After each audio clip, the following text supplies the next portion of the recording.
Olá, bem-vindo ao E2 e à Escola Superior de Comunicação Social. Hoje vamos falar de dança, de desporto e vamos conversar com o especialista na Convenção de Bolonha, o professor Dr. Pedro Lorti. No desporto vamos conhecer um campeão mundial, ele é português, é estudante e pratica mini duplo trampolim. Este é o nosso primeiro convite, vamos conhecer o Nuno.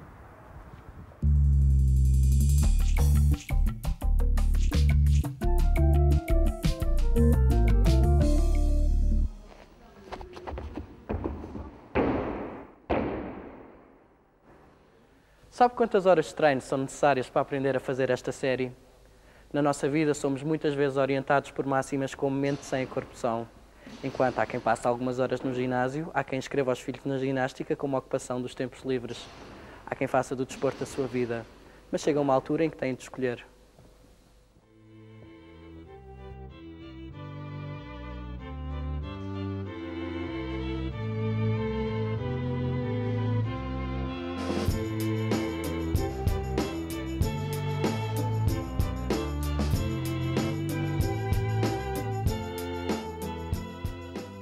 Este é o Nuno Lico.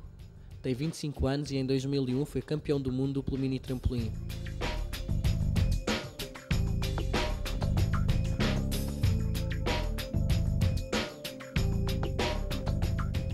Em 2004 deixou a competição.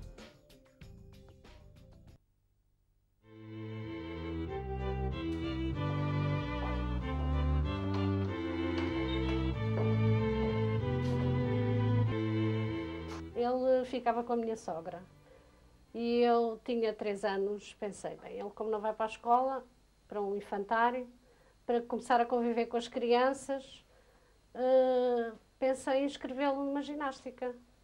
E como havia lá uma senhora, minha amiga, que andava na ginástica do Sporting, um dia disse para trazer uma proposta que queria inscrever o Nuno. E ele trouxe a proposta, até foi ela que o inscreveu, e pedi à minha sogra se o levava os dias da ginástica lá ao Sporting. E ela, sim senhora, levava.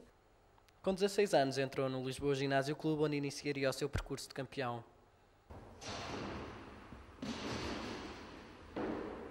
Então, tudo bem? Bem, Manel. Já não te vi há algum tempo. Já não vinha cá há uns dias. Então, e sentes-te enferrujado? Um bocadinho. A minha entrada aqui no Lisboa Ginásio coincidiu praticamente com a minha entrada também na seleção. O Luís Nunes, que era o nosso treinador, e é ainda aqui no Lisboa Ginásio, veio para cá para o Lisboa Ginásio dar treinos, porque nós viemos do Sporting, e por arrasto viemos todos com ele também, treinar para aqui.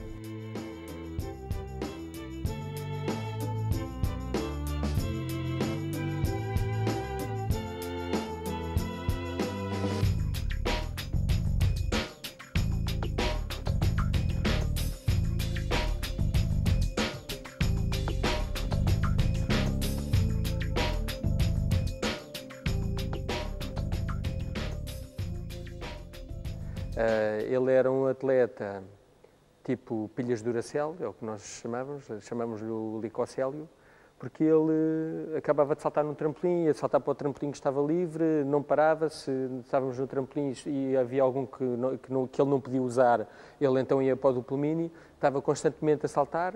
Aquilo que eu conhecia do Nuno Lico era só de provas, porque eu não treinava com ele, não sabia como ele treinava, só via o resultado final. E o Nuno Lico sempre foi muito bom em prova. Apesar de treinar bem ou treinar mal durante o mês anterior, ele sempre foi muito bom em prova e sempre conseguiu estar no seu melhor em prova. Ou seja, aquilo que eu tinha do Nuno Lico, as qualidades que eu conheci do Nuno Lico é que era um ótimo atleta. Mas para ser bom em competição há muito trabalho a fazer no ginásio. 3 horas de treino por dia, 5 dias por semana, estágios, treinos bidiários e preparação física fazem parte do dia-a-dia de um ginasta. Se calhar as pessoas pensam um bocado de forma distorcida, porque se calhar pensam que é só chegar aqui, a pousar ali as coisas e rodar um bocado os braços para aquecer e começar a saltar. Mas treino de trampolim não implica só isso, implica estar bem fisicamente, fazer trabalho fora do trampolim, tanto de fortalecimento muscular como principalmente de flexibilidade. Sem esforço e sem dedicação não se chega a lado nenhum, não é possível é possível neste momento nós agarrarmos, irmos ao supermercado ou à loja de jogos virtuais, comprar tudo, ou quase tudo.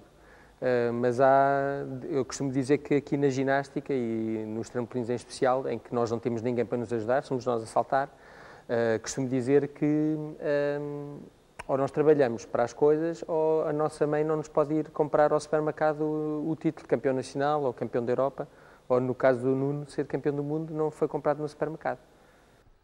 Durante a sua vida desportiva, o Nuno Lico esteve ligado à Federação Portuguesa de Trampolins e Desportos Acrobáticos, que coordena estas atividades, incluindo a participação dos ginastas portugueses em provas internacionais. Eu conheço o Nuno Lico há cerca de 20 anos. Foi meu colega de treino, enquanto eu ainda era ginasta no Sporting Clube Portugal. Fomos colegas de treino, depois eu vim para a Federação, fruto da minha atividade da licenciatura, vim para a Federação e o Nuno Lico continuou a carreira, até porque é bastante mais novo que eu. As características dele sempre foram de uma pessoa muito empenhada, muito colaboradora e muito companheira nos treinos, com todos os colegas. Nunca houve qualquer problema, divergência, que eu tenha conhecimento com o Nuno Lico e os outros praticantes. Portanto, sempre foi uma pessoa de total empenhamento no treino e total aplicação nas tarefas desportivas para as quais ele escolheu fazer a atividade, que no caso foi trampolins. Quando eras mais novo, como é que conseguias conciliar a escola com o treino? Tinhas de passar muitas horas no ginásio, não tinhas? Como é que... Até aos, 12 anos talvez, treinava só 3 vezes por semana, cerca de hora e meia. 1 hora e meia. E aí sempre foi bastante fácil de conciliar a escola com os treinos, porque os treinos eram sempre à mesma hora, à tarde. A partir daí, e depois, quando entrei para a seleção, as coisas mudaram um bocado, porque passei a treinar todos os dias, passei a ter estágios fora do país, competições, taças do mundo, uma data delas também. E aí foi um bocado mais complicado. Em termos de conciliar os horários, não era muito difícil, porque a escola normalmente era sempre durante o dia e depois os treinos à noite. O que depois era um bocado complicado, era de estudar ou de ter tempo ou vontade para fazer isso. Mas pronto, fui fazendo as coisas, se calhar não tão depressa como gostaria, mas acho que o mais importante é nós fazermos aquilo que gostamos e sem nunca deixarmos de fazer, se calhar, tudo um bocado ao mesmo tempo. Mas isso para mim, por acaso, sempre foi um bocado difícil, foi de fazer mais do que uma coisa ao mesmo tempo, bem feita. Isto é uma questão social. Em Portugal, como na maior parte dos países europeus neste momento, a atividade desportiva destas modalidades, que são amadoras, e são mesmo amadoras, não suporta nenhum futuro de vida. Portanto, as pessoas fazem desporto, podem ser alta competição, podem ganhar alguns prémios, têm os prémios momentâneos, não mais que isso. Não há um suporte para a vida futura. E as pessoas, portanto, têm que optar pelos estudos, por isso os treinos são ao fim do dia, os horários escolares também não estão absolutamente nada adequados à atividade de alta competição. A solução da atividade de alta competição é as pessoas, em vez de fazer os cursos em 3 ou 4 ou 5 anos, fazerem em 5 ou 6 ou 7, respectivamente. E, portanto, as federações por si ou as pessoas até por si, os ginastas, não podem fazer muitas coisas. O que se podia fazer era mudar todo um sistema. O Nuno Lico faz parte do grupo restrito dos atletas de alta competição que chegaram a este patamar por terem obtido classificações de relevo em provas internacionais, como campeonatos da Europa e do mundo. Para recompensar o esforço destes atletas, que muitas vezes levam as cores portuguesas aos primeiros lugares do pódio, o Instituto Nacional do Desporto atribui cerca de 17 estatutos de alta competição por ano aos ginastas de trampolim, ginástica acrobática e tumbling. São praticantes que todos os dias treinam, para além daquilo que todas as pessoas têm que fazer, que é o seu trabalho. No caso dos praticantes da nossa federação, a maior parte deles, a esmagadora maioria, são estudantes. Para além disso, vão todos os dias, 3 ou 4 horas para um ginásio, tentar preparar-se o melhor possível para representar o país. E quando representam o país com dignidade, e sempre é com dignidade, e na maior parte dos casos obtêm bons resultados, no caso da nossa federação, as pessoas devem ter alguma compensação. E a compensação é entrarem na faculdade, independente da média, como supranumerários à frente dos outros estudantes. Eu acho isso corretíssimo, mas isso só está reservado aos da alta competição, não está reservado aos outros praticantes.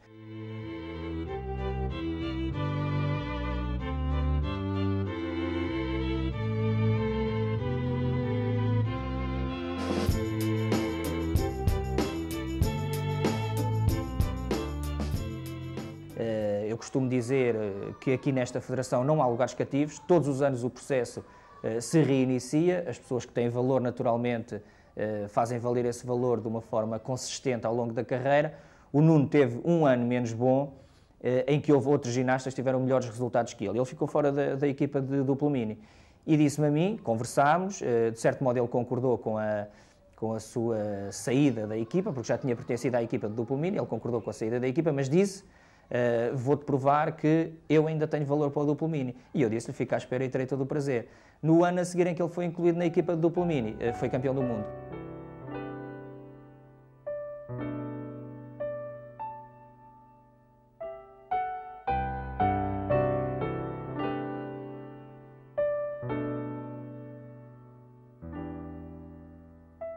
O que foi giro foi que depois o Nuno Lico tentou vir ao telefone, tentou falar ao telefone, mas não conseguiu. Disse, pá, Luís e tal, mas desatou a chorar do outro lado. E eu também, deste lado, também, mais ou menos.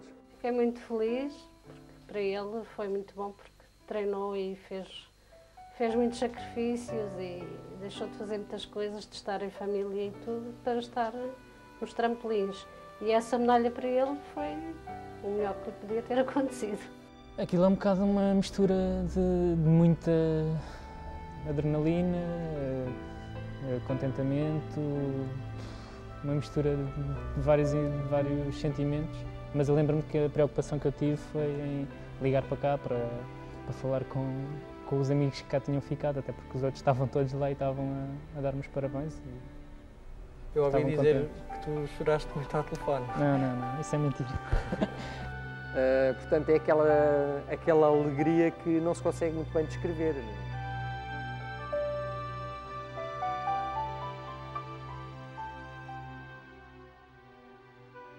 Como deves calcular, foi uma alegria imensa ver o Nuno campeão do mundo, tanto mais quando ele perspectivava já, de alguma forma, o fim da sua carreira, por variados motivos.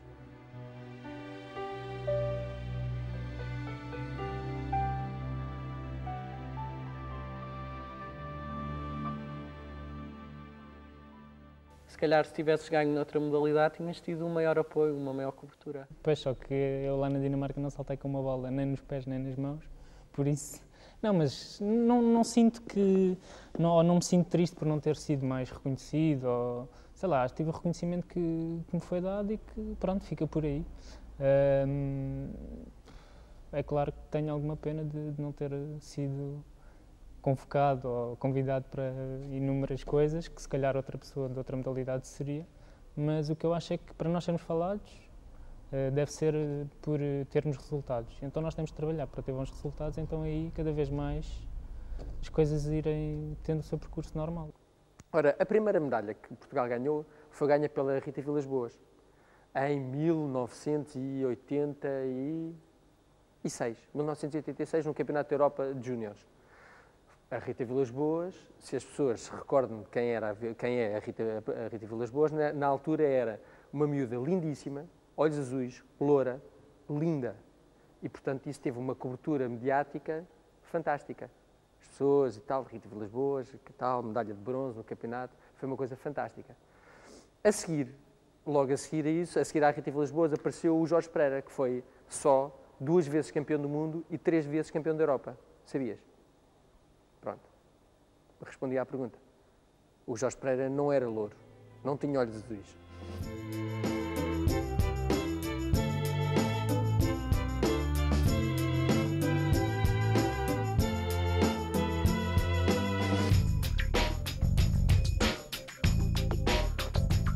Achas que podia ser feito algo no sentido de dar mais condições aos atletas para poderem continuar a praticar as modalidades durante mais tempo? Isso aí só te posso responder uma coisa, que era se calhar apoios monetários para aliciar as pessoas a continuar a saltar, mas isso não creio que fosse possível e a longo prazo não sei se iria resultar também. Envolvia uma mudança drástica? Uma mudança radical nas coisas. Isso iria originar a profissionalização da modalidade. Era complicado, mas era possível, era uma opção que se calhar eu não tomaria, não sei. Há uma altura em que em Portugal temos que optar, uma vez que não temos grande escolha. Eu terminei o curso, comecei a trabalhar. O Nuno quer fazer alguns cursos extracurriculares. Foi um afastamento natural de quem também já está há alguns anos e que acha que é a altura certa. Em Portugal, infelizmente, não temos condições para continuar a fazer 100% de trampolins. Eu saí porque não se trata de estar velho, ou de me sentir cansado, ou com dores nas costas ou nas pernas, ainda que tenha algumas, mas não foi essa a principal razão. A principal razão foi porque existem também outras prioridades que não os trampolins, e até aqui, durante 22 anos, sempre foram os trampolins. E acho que estava na altura de eu agora fazer outras coisas e se calhar tirar um partido diferente agora das coisas, continuando sempre ligado aos trampolins. Eu agora estou a dar treinos de formação a miúdos pequenitos, mas é só 2 vezes por semana, em que não me ocupa tanto tempo. À parte disso, estou a tirar o curso na faculdade e estou também a tirar um outro curso técnico de comunicação. Sentir pena não senti, porque ele tinha que acabar por fazer trampolins algum dia, e acho que foi a melhor altura, foi sair agora nesta altura que ganhou este título e que saiu bem com ele próprio. Não te arrependes? Não tens saudades de saltar? Saudades de saltar não tenho, porque eu tenho saltado um bocado, mesmo nos treinos, só para exemplificar aos miúdos um ou outro movimento técnico, tenho feito. Tenho saudades, se calhar, de vir aqui ao ginásio para estar com os amigos também e de fazer uns treinos, até mesmo saltar um bocado sincronizado com um rapaz com quem eu fazia sincronizado, que era o João Marques, de estarmos aqui a dar uns saltos, todos juntos. Até 2003 sempre fizemos um percurso conjunto e foi excelente partilhar todos estes anos com ele. E até hoje vamos continuar a ser amigos, de certeza, até ao resto da vida. Foi um filho que eu ajudei a crescer aqui nos trampolins e também, em grande parte, como pessoa,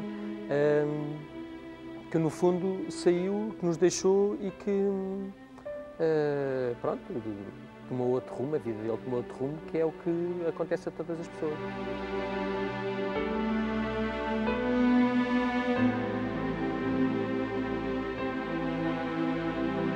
A vida não se esgota na ginástica porque isto não é profissional, infelizmente.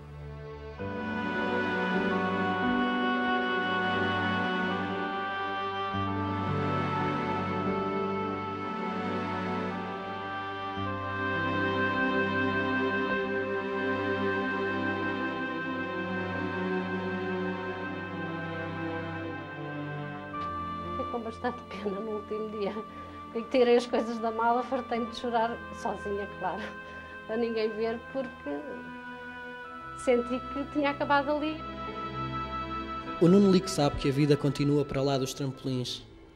O Nuno sabe que ainda não fez tudo o que podia fazer. E o Nuno também sabe que para aqueles que o rodeiam, ele foi tudo, menos um campeão discreto.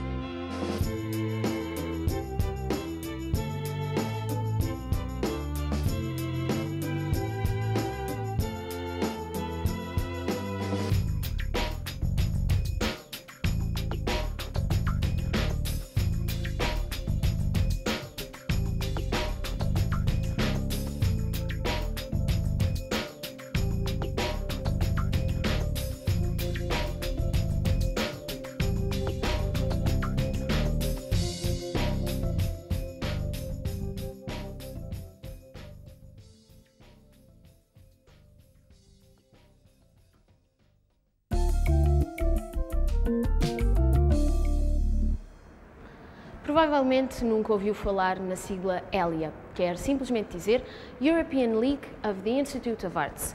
Entre as escolas associadas estão a Escola Superior de Dança e a Escola Superior de Teatro e Cinema. Este ano, uma das conferências foi dedicada à vitalidade na dança e decorreu no Instituto Politécnico de Lisboa.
É aqui atrás de mim, nas instalações do Salão Nobre do Instituto Politécnico de Lisboa, que está a decorrer a Conferência Vitalidade da ELIA, a Liga Europeia de Institutos das Artes.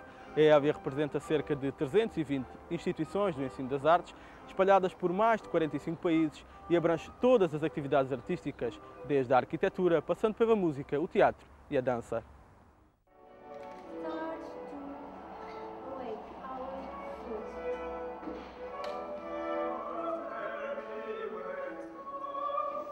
E foi precisamente a dança que esteve em destaque nesta conferência da ELIA, uma conferência onde os workshops tiveram um papel fundamental. Algumas das escolas presentes apresentaram estilos de dança característicos do seu país. Portugal esteve representado pela Escola Superior de Dança e pelo estilo barroco.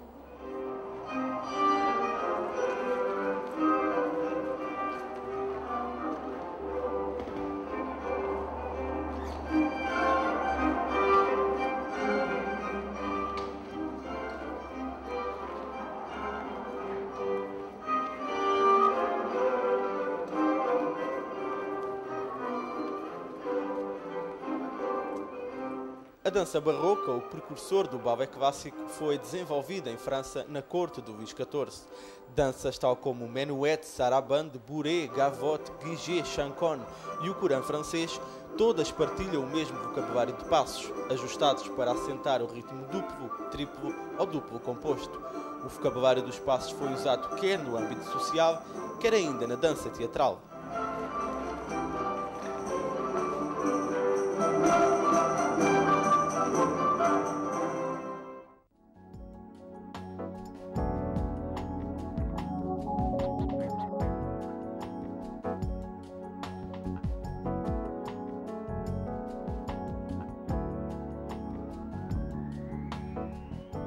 O panorama de Portugal, no fundo, não está muito descentrado do resto da Europa. O que nós temos em Portugal é que temos muito poucas escolas em relação ao que existe na Europa. Portanto, é um país pequeno, é um país que não tem apostado muito na educação artística e, como sabem, a educação artística das escolas de formação realmente profissionais está no ensino politécnico. O ensino politécnico, no fundo, é um subsistema do ensino superior e, portanto, precisamos de mais acreditação. Naturalmente, termos os mesmos direitos e as mesmas opções que a universidade.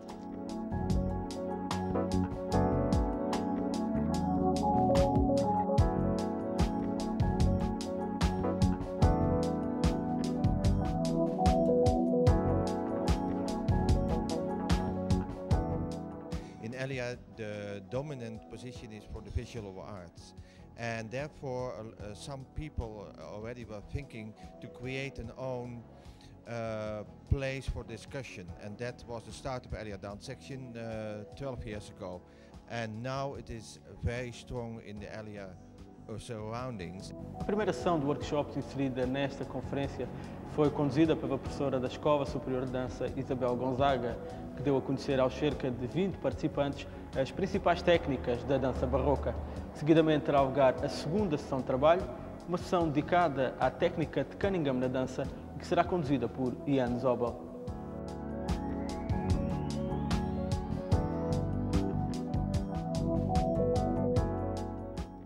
A técnica de Cunningham usa o Sistema Internacional de Anotação de Simetria para apresentar uma explicação empírica de inversões. O uso de inversões não é uma invenção artificial, antes reflete as tendências naturais do olho na simetria-percepção da forma humana. Apesar da sua natureza inexata, o uso do Cunningham de inversões demonstra o papel subtil, mas profundo das simetrias da mais alta ordem em dança. Guiding or stimulating movements, and of the hips, the other body parts are creating different movements. And this is the reaction of the hip movement of the, at the moment, invisible partner.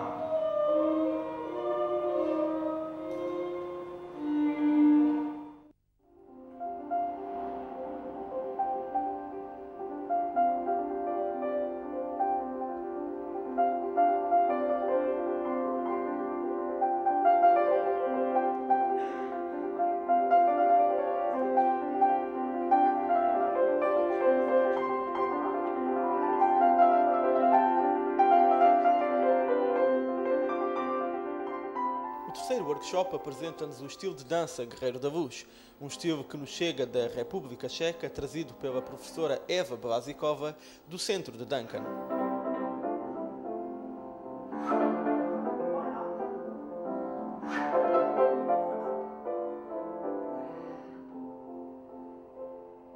Neste estilo, a cumplicidade entre os dançarinos é muito importante.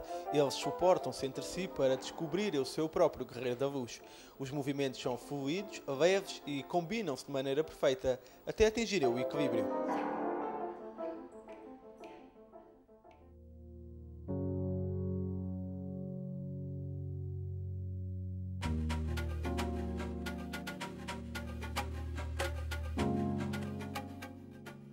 It's very mixed and it's very rich in terms of its mix. We have some very fine conservatoire dance schools in London and in Leeds in dance. We have good developing university courses, such as the course that we're running in Newcastle and in other parts of the country, and alongside that a number of private schools which are training dancers. So there is a lot of choice in relation to where you can train in the UK.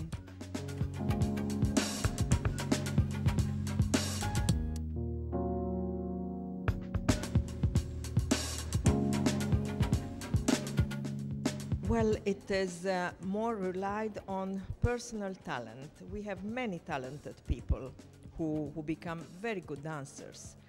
And we have some good schools also to help them.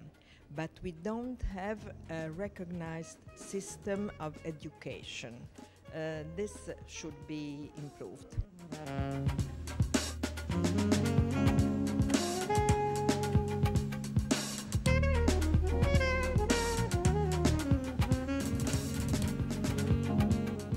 To share the experience everyone, well, all the others have, because you learn from it, and then you don't make the same mistakes that they have made, or vice versa. I think it's fantastic, and for me it's the first time to meet this particular group of people, and I've been very stimulated by the discussion that's taken place.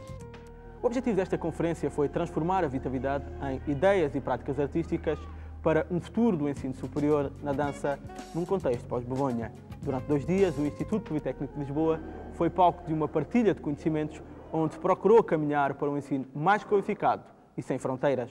O próximo encontro da Évia, desta vez dedicado a todas as artes, está marcado para novembro, na Suíça.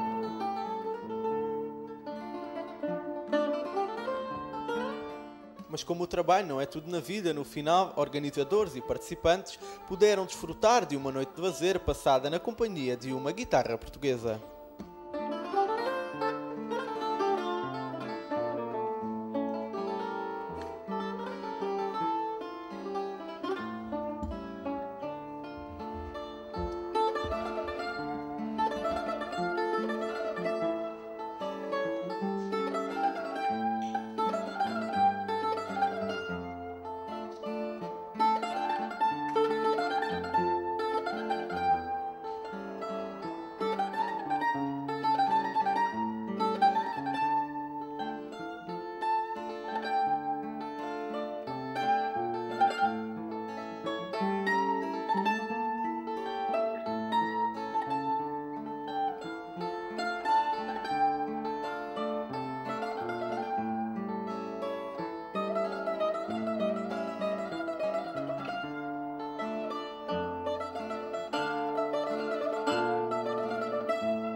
Foi nesta conferência que encontramos o professor Dr. Pedro Lorty, ele que foi um dos representantes de Portugal na Convenção de Bolonha e que liderou a comissão que redigiu a declaração que agora se prepara para revolucionar o ensino superior dentro da União Europeia.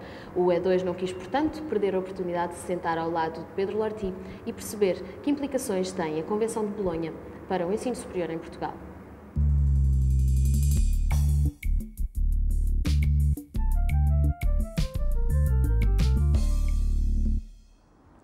Boa tarde, Pedro Lorty, obrigado por ter aceito o nosso convite para esta entrevista. Eu começava por lhe perguntar o que é a Declaração de Bolonha. Bom, a Declaração de Bolonha foi um compromisso político, portanto que em 1999 29 ministros da Educação, responsáveis pelo ensino superior, assinaram, em Bolonha, por isso é que se chama de Bolonha, tendo em vista, tendo como objetivo, construir um espaço europeu de ensino superior, ou seja, uma área, digamos, dentro da Europa, onde seja mais fácil a mobilidade dos estudantes, o reconhecimento das qualificações, etc. E, portanto, que permita, de facto, digamos, um melhor trabalho, digamos, entre os vários países, e uma pessoa possa obter a qualificação num país e depois ir trabalhar para outros, por exemplo. Exatamente, dá um espaço, digamos, onde seja mais fácil uma pessoa circular, digamos, e fazer valer as suas qualificações. Quais são os objetivos fundamentais desta declaração?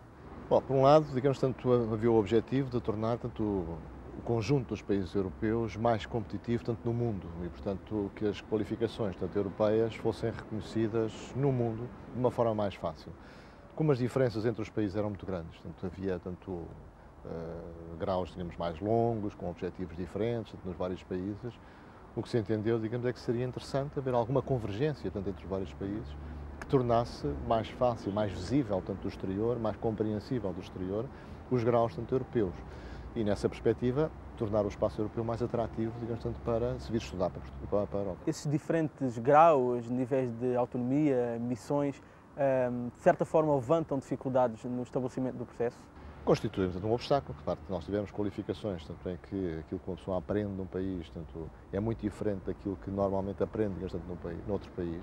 Quando quiser exercer uma profissão é mais difícil a pessoa fazer valer o diploma do primeiro país, não é? Porque nesse país as qualificações são diferentes, são mais exigentes ou menos exigentes eventualmente, mas isso torna de facto mais difícil, digamos, uma pessoa obter digamos, um emprego num país diferente.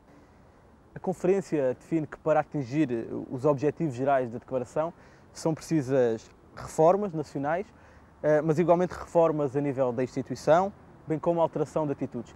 Que reformas são essas e que alteração de atitudes são essas de que fala? Bom, as reformas nacionais é, em primeiro lugar, a forma como são definidos os graus de ensino superior.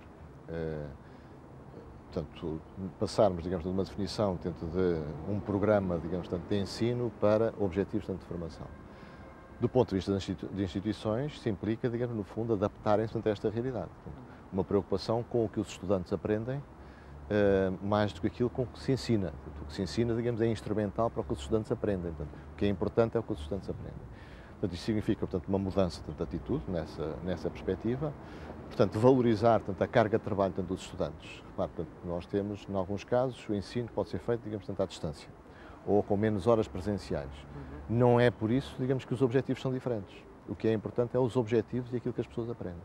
Portanto, isso pressupõe, digamos, de facto, esta mudança tanto de atitude, digamos, tanto por parte das instituições. Isto é um aspecto essencial, tanto do processo. A conferência define que um passo concreto para o reconhecimento sistemático de qualificações e períodos de estudos será a utilização generalizada de uma unidade de estudo elementar coerente, tal como no sistema de acumulação e transferência de créditos.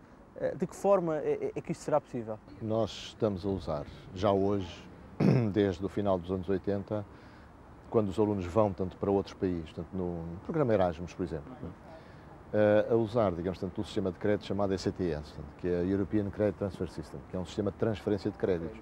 No fundo, para avaliar, digamos, o trabalho que os estudantes fazem, digamos, quando estão em mobilidade, para depois reconhecer, digamos, aquilo que eles aprenderam no estrangeiro. Portanto, o sistema de créditos é um sistema de medida, é como um metro, em que eu meço, digamos, aqui este jardim, portanto, eu posso medir, digamos, um automóvel ou a mesa lá em casa. É só uma unidade de medida que, no fundo, mede o esforço do estudante. Porque o sistema de créditos ECTS, a base, a unidade de crédito, tem a ver, digamos, com o esforço do estudante, ou seja, o número de aulas, portanto, quantos estudantes participam das aulas, o número de horas de aulas, portanto, o número de horas de estudo individual, trabalho em grupo, seja o que for, quer dizer, todo o trabalho do estudante. Isso é diferente, muito diferente daquilo que nós hoje fazemos e, portanto, isso também implica, portanto, uma mudança, digamos, da forma de pensar por parte de tantas instituições. E isto, no fundo, o que nos vai partir é dizer o seguinte, um estudante, digamos, tanto aqui, fez 50 créditos, tanto na área, vamos supor, da matemática. Bom, no outro país, digamos, tanto o que necessita, digamos, para fazer tanto os seus estudos, ou continuar os seus estudos, vamos admitir que são 60 créditos, portanto, faltam 10 créditos, desde que, obviamente, os objetivos de formação sejam semelhantes. Dr. Pedro Lorty, remetemos agora para o caso português. Como é que caracteriza o caso português em relação a esta matéria? Essa, digamos, é uma pergunta tanto que pode dar para muito, enfim, para muita resposta. Vamos lá ver. Em primeiro lugar, eu acho que do lado tanto português não tem havido sempre, a nível tanto do nosso governo, uma devida compreensão tanto do processo de Bolonha, digamos, tanto, e um avanço suficiente da parte do processo de Bolonha.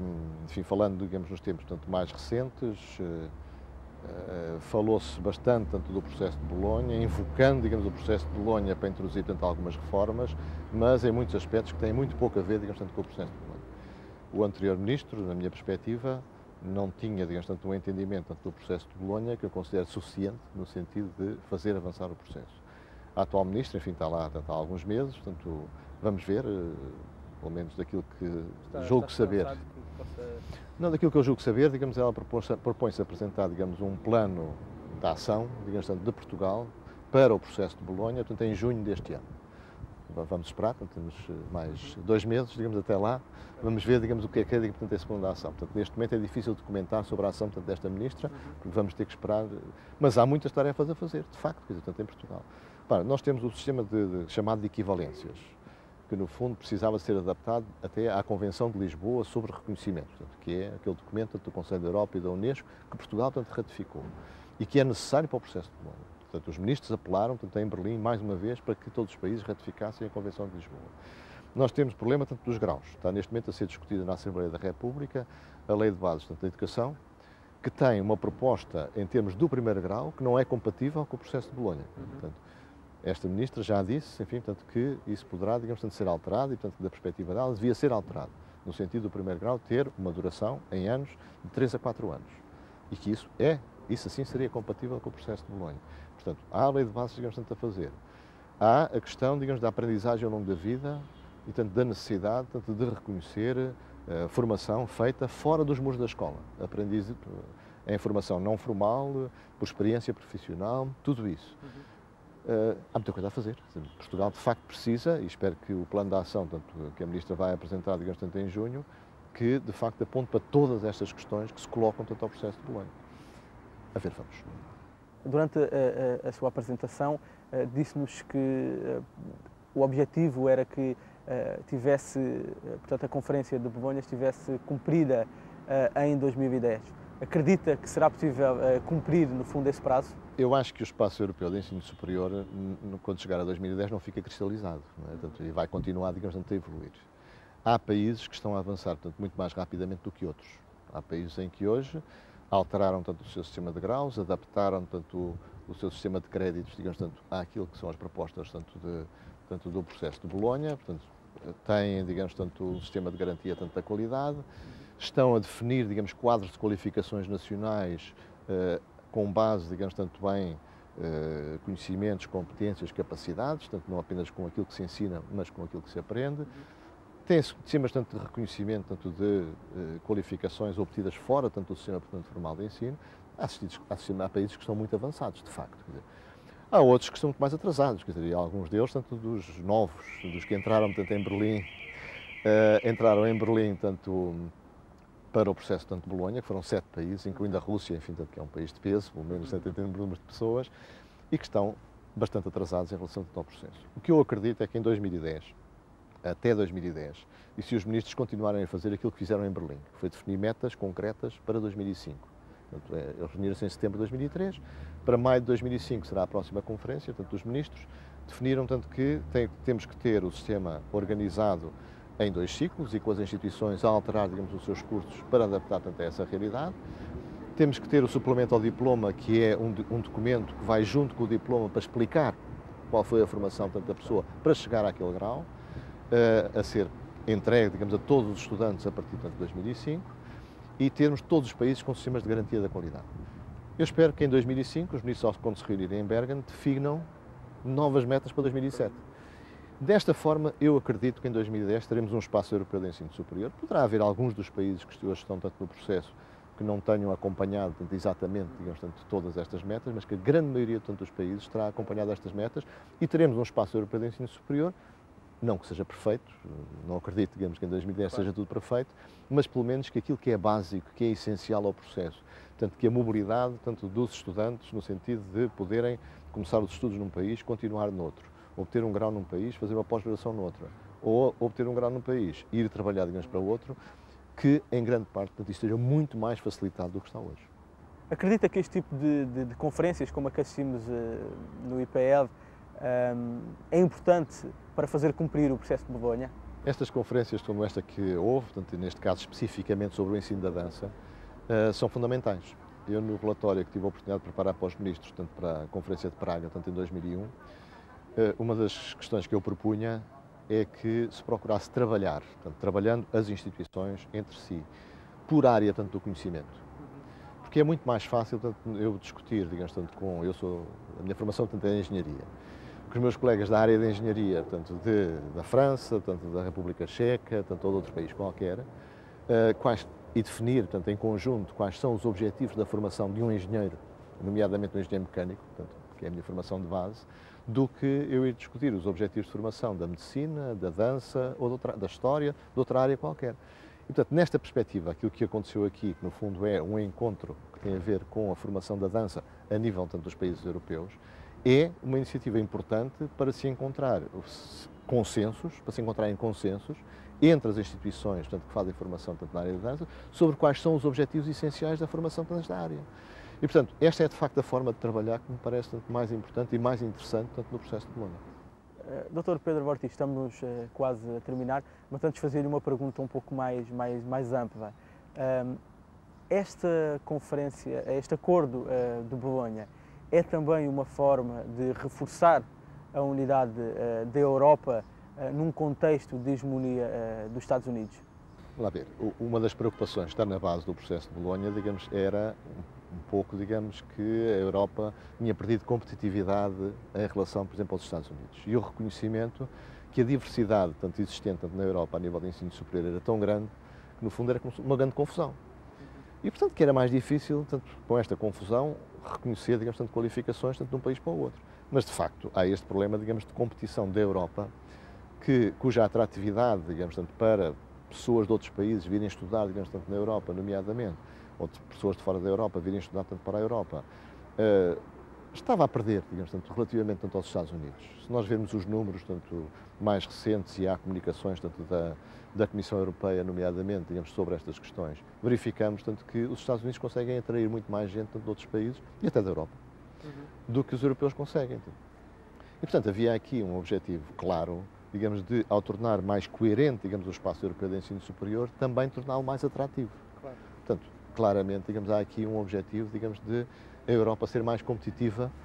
Não sei se reforça a identidade, digamos, tanto europeia, digamos, tanto no sentido cultural, digamos, tanto que a Europa tem uma identidade própria, tem, digamos, tanto uma forma de pensar, digamos, tanto própria, dentro da diversidade que são os vários países. Portanto, a Europa também é a diversidade. E no processo de Bolonha... Na sua conferência, é preciso perceber a diversidade, organizar a diversidade. Não é? Exatamente. Portanto, uma das preocupações, digamos, tanto a nível tanto europeu, é sempre nós não podemos ter uma Europa monolítica no sentido em que é tudo igual em todos os países. Agora tem que estar suficientemente organizada para que seja fácil reconhecer aquilo que se faz tanto nos vários países e que seja fácil de identificar. Portanto, é aquilo que eu dizia, como estava a dizer muito bem, que eu disse tanto na minha conferência, que é organizar a diversidade. Portanto, no fundo, ter uma diversidade organizada, nem uma diversidade total, que é confusão, nem uma organização total, digamos, que é uma coisa monolítica e que ninguém aceitaria, mas encontrar o ponto certo entre a organização e a diversidade, que no fundo permita, digamos, a mobilidade, que permita a afirmação tanto da Europa, tanto no nível do mundo, mas, por outro lado, permita também a inovação, o facto de sermos diferentes, das particularidades culturais de cada país, se exprimirem através do ensino superior. A peça Rei Ubu é apresentada nas noites de 2 e 3 de julho no grande auditório da Escola Superior de Teatro e Cinema, na Amadora, pelos alunos do 3º ano do curso de teatro. A estudantina académica do Instituto Superior de Engenharia de Lisboa atua no dia 10 de julho nas Festas Populares de Abrantes. A peça Percevejo sobe ao palco do pequeno auditório da Escola Superior de Teatro e Cinema, na Amadora, nas noites de 2 e 3 de julho, representada pelos alunos do 3º ano do curso de teatro. E hoje ficamos por aqui. Se quiser saber o que já fizemos e o que estamos a preparar, visite o nosso site na internet em www.e2.ipl.pt. O E2 volta na próxima semana, na quinta-feira.